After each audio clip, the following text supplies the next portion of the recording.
नाशिक जिल्ह्यातील वन परिसरात डोंगरांना वणवा लागण्याच्या घटनांचं सत्र काही करता थांबेना। रोज वेगवेगळ्या ठिकाणी वणव्यांच्या घटना बघायला मिळत आहेत। त्यातच दिनांक 21 रोजी दुपारी 4 वाजेच्या सुमारास दिंडोरी जवळील वन परिक्षेत्रात असलेल्या न्याहारी माता डोंगरमधून म्हणून प्रसिद्ध असलेल्या डोंगराला अज्ञात इसमाकडून आग लावण्यात आली। एकाच महिन्यातील ही दुसरी आग लावण्याची घटना असून हे सत्र वारंवार घडत आहे। त्यामुळे वन विभागाने या संदर्भात योग्य ती पावले उचलावीत अशी परिसरातून मागणी होत आहे। मागील 6-7 वर्षांपासून काम करणारे स्वराज्य संवर्धन बहुउद्देशीय संस्था या डोंगराच्या परिसरात वृक्षारोपण व त्यांचे संगोपनाचे काम करते। त्या परिसरातील वणवा लागलेले नजरेस पडलेल्या नागरिकांनी संस्थेतील सदस्यांना फोन करून घटनेची माहिती दिली। माहिती मिळताच संस्थेचे सदस्य व्यस्त वैयक्तिक कामकाजाला फाटा देऊन तात्काळ घटनास्थळी धावले।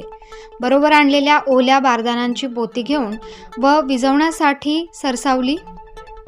कडक ऊन, वाऱ्याचा वेग व त्यातल्या त्यात वाढलेल्या गवतामुळे अग्निज्वाला यांचा प्रचंड मोठा लोळ उठत होता। तरीही मोठ्या जिद्दीने कडेकपारीत व निसरड्या जागेत घुसून मोठ्या शिताफीने वणवा विझवण्यात आला।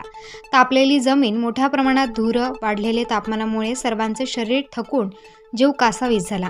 तरीही काम पूर्ण होईपर्यंत कोणीच थांबले नाही।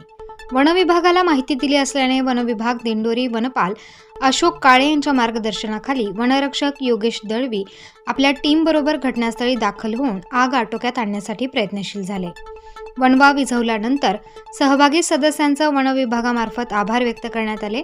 यात भाऊसाहेब चव्हाणके, प्रवीण भेरे, प्रवीण घोलप, कोराटे ग्रामपंचायत सदस्य शरद बदादे, शिवाजी दोडके, रुद्राक्ष चव्हाणके, प्रथमेश भालेकर, वन विभागाचे वनरक्षक योगेश दळवी, गोरख गांगुर्डे आदींनी सहभाग घेतला। प्रतिनिधी गोविंद थोरात, स्टार न्यूज वणी।